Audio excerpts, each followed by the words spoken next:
Why do you want to work out? What is your goal? ¿Cómo es posible que un hombre que llevaba 5 años retirado, sin preparación oficial, sin avisar, regresara al escenario más grande del culturismo y ganara? Arnold Schwarzenegger, 1980. Un regreso inesperado que cambió la historia para siempre. Pero, ¿realmente merecía esa victoria? Hoy vamos a comparar el Arnold invencible de 1975 con el polémico campeón de 1980. Y te aseguro algo, después de ver esto, no vas a volver a ver esa competencia con los mismos ojos. Arnold Schwarzenegger no solo fue un campeón, fue un fenómeno. En 1975 estaba en la cima del mundo, 5 veces Mr. Olympia, el físico más dominante de la época, y una presencia que aplastaba a cualquiera en el escenario. Ese año anunció su retiro. Lo hizo frente a cámaras, en medio del legendario documental Pumping Iron, como si cerrara su carrera con broche de oro. Todo parecía perfecto, hasta que 5 años después, reapareció. Australia, 1980, el evento más esperado del año, y nadie sabía que Arnold estaba ahí, sin clasificación previa, sin preparación pública, sin aviso.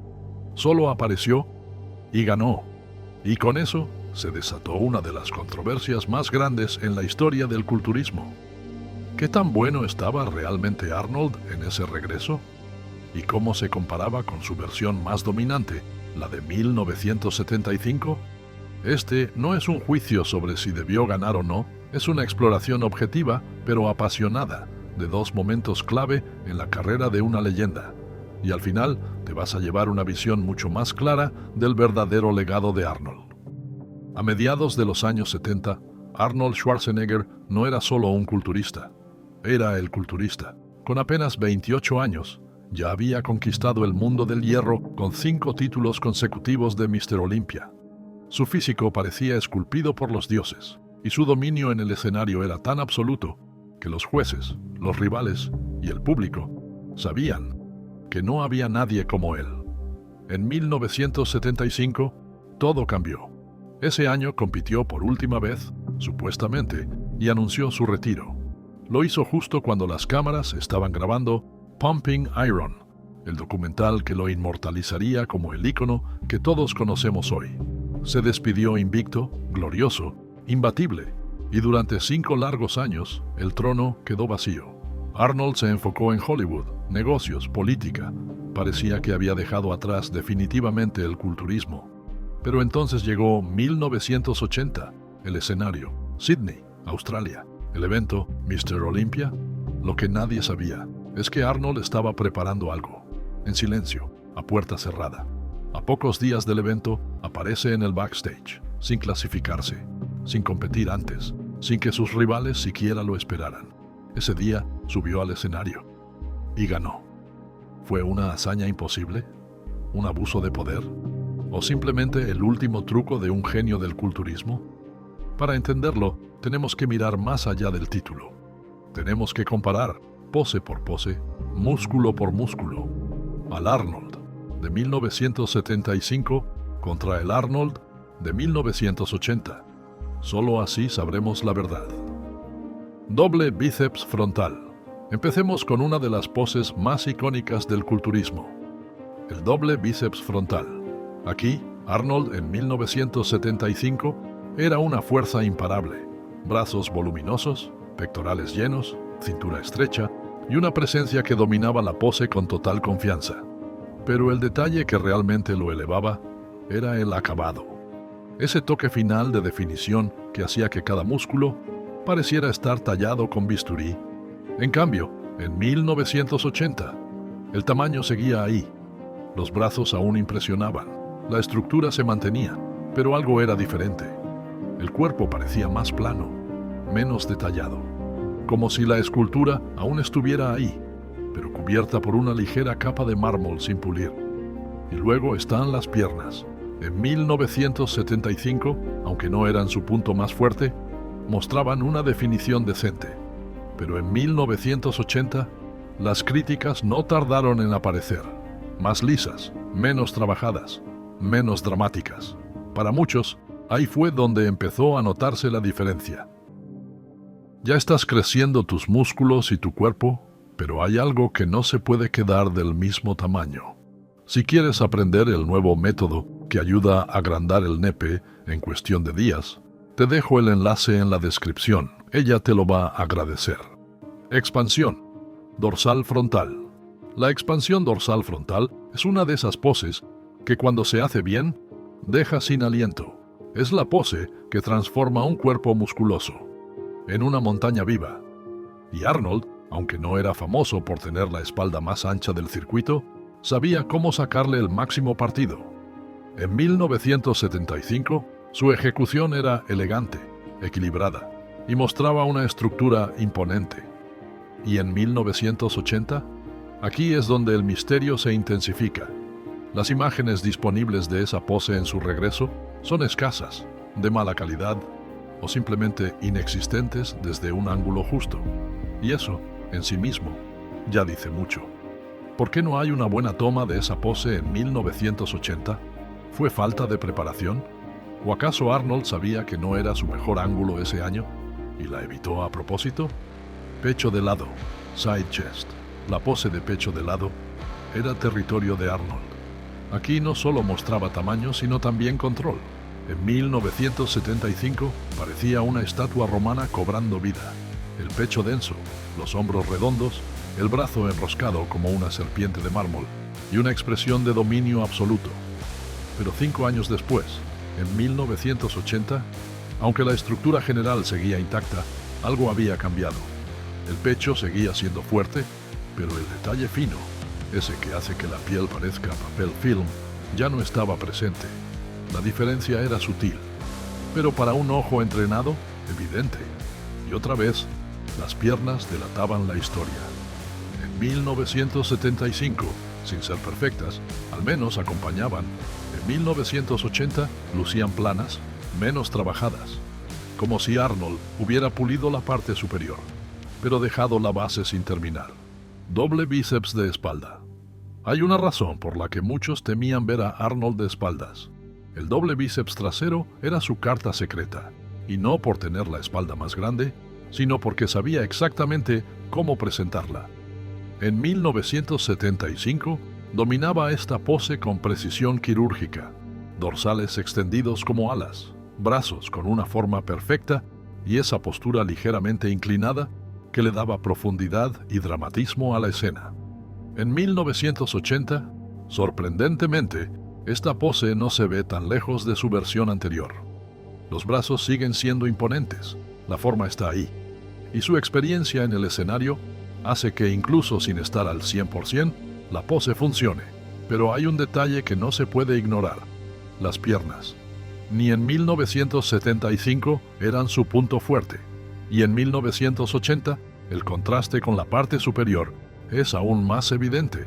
Los femorales no tienen la misma densidad, ni la misma separación, como si su físico fuera un edificio majestuoso, con cimientos que ya no están tan firmes. Doble bíceps torcido. Esta pose no es solo técnica, es arte. Y Arnold era un artista del escenario. El three-quarter twisting bíceps es una de esas poses que muy pocos pueden ejecutar con elegancia. Es asimétrica, compleja, y requiere una mezcla de fuerza, control y estética casi perfecta. Arnold, en 1975, lo tenía todo. En esta pose, sus brazos se curvaban como una obra de arte viva. El torso girado le daba una ilusión de mayor tamaño, mientras su cintura seguía luciendo estrecha. Una silueta que parecía más una escultura en movimiento que un cuerpo real. En 1980, la magia sigue ahí, pero con una ligera niebla encima. Las imágenes que existen tienen diferencias de calidad, de iluminación, y eso juega a su favor, porque aunque la pose es buena, no tiene la misma nitidez, ni el mismo filo visual. Es como ver un cuadro clásico a través de un vidrio empañado.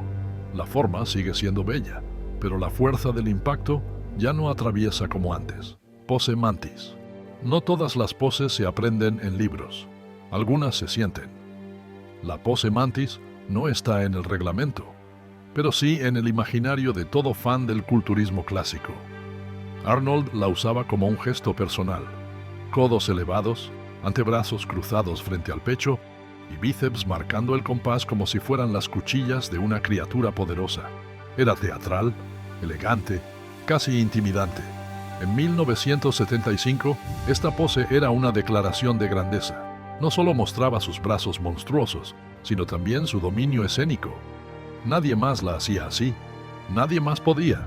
En 1980 la repite, y aunque la silueta sigue siendo reconocible, el impacto no es el mismo. El tamaño está. La forma también. Pero falta algo. La definición, el brillo. Esa energía de aquí estoy y nadie puede conmigo. Aún así, verla es presenciar historia pura, porque la pose mantis no se trata solo de músculo, sino de legado. Y ahí Arnold seguía invicto. Poses sin nombre. Hay poses que no necesitan nombre, porque el impacto habla por ellas. En esta imagen, Arnold no está haciendo una pose clásica, pero todo en ella transmite control absoluto del cuerpo.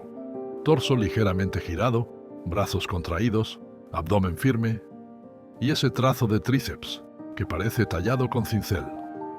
En 1975, la separación muscular era tan nítida que parecía que cada grupo muscular respiraba por separado. La piel delgada como papel, el cuerpo afilado como navaja. Era como si cada músculo supiera que estaba siendo observado y quería impresionar. En 1980, la escena cambia. La forma sigue ahí. Arnold no ha perdido el tamaño, ni la presencia, pero el acabado ya no corta. Los músculos ya no brillan con esa definición extrema. Es como ver una espada, que aún es letal, pero ha perdido algo de filo. No es que esté mal, es que veníamos de la perfección. Y en este mundo, incluso un 90% puede parecer una caída. Most Muscular. La Most Muscular no es solo una pose, es un grito de guerra. Es el momento donde el físico deja de ser arte y se convierte en pura potencia. En 1975, Arnold ejecuta esta pose como si estuviera esculpiendo su propia leyenda en tiempo real. Pectorales explosivos, brazos como columnas, cuello tenso, mandíbula firme, cada fibra muscular parece querer atravesar la piel. No hay dudas, no hay espacios vacíos, solo poder absoluto. En 1980, la historia cambia. La pose está ahí, sí, el tamaño también, pero algo se ha ido. El sheen, ese brillo de piel ajustada que da la impresión de una figura cincelada, ha desaparecido. Las piernas se ven planas, sin la misma tensión ni detalle. La masa está presente, pero la precisión no. Y eso es lo que separa un buen físico de uno inolvidable. Porque en 1975, Arnold no solo mostraba músculo, mostraba perfección. En 1980 aún imponía, pero el impacto ya no era un golpe directo, era un eco de lo que alguna vez fue lo más temido del escenario. Hasta este punto hemos visto dos Arnolds, el esculpido y dominante de 1975 y el impredecible de 1980. Pero hay algo que trasciende poses y comparaciones, algo que nunca se ve en una tabla de puntuación: el factor sorpresa. En 1980, Arnold no solo volvió, lo hizo en silencio. Mientras los demás competidores afinaban sus físicos durante meses, él entrenaba a escondidas, sin prensa, sin luces, sin confirmación oficial. Algunos dicen que tomó la decisión final apenas semanas antes del show. Y sin embargo, cuando apareció en el backstage de Sydney, con su físico aún imponente y su sonrisa de leyenda, el ambiente cambió por completo. Muchos competidores se desconcentraron, otros simplemente se molestaron, porque sabían lo que significaba. Arnold no venía a probar suerte, venía a ganar. Su condición general no era la mejor, faltaba definición. Las piernas no acompañaban, su simetría ya no era tan perfecta. Pero aún así, había algo que no se podía negar. Su sola presencia imponía, y eso pesa más de lo que muchos quieren admitir. La gran pregunta es, ¿cuánto influyó su físico y cuánto influyó su nombre? ¿Ganó Arnold en 1980 por lo que fue o por lo que todavía representaba? Ese, quizás, es el verdadero misterio de su última victoria. Arnold en 1975 era perfección física. Simetría, masa, presencia, todo calibrado al milímetro. Era un físico dominante, afilado, preparado para brillar. Fue su despedida ideal, en su mejor forma, casi mitológico. En 1980, en cambio, vimos otra cara del mismo hombre, más grande en nombre que en físico, menos definido, menos preparado, pero igual de influyente, porque aunque su cuerpo no estaba al nivel de su leyenda, su impacto seguía intacto. Y ahí está el verdadero misterio. ¿Qué pesa más en el escenario? ¿Los músculos o la historia que cargas encima? Arnold no ganó solo con el cuerpo, ganó con su sombra, con su legado, con la presión que su simple presencia ejercía sobre todos los demás. Fue su cúspide física, 1980, su victoria mental. Y en ese contraste, se construyó algo más grande que un título. Se construyó el mito, porque Arnold puede haber competido 2 veces, pero solo hay uno. Y todavía, después de todos estos años, seguimos tratando de descifrarlo. Si te gustó este video de Arnold Schwarzenegger en el Mr. Olympia, seguramente te gustará este otro de los mejores exponentes de la historia en el Mr. Olympia. Te quedarás con la boca abierta. No te lo pierdas.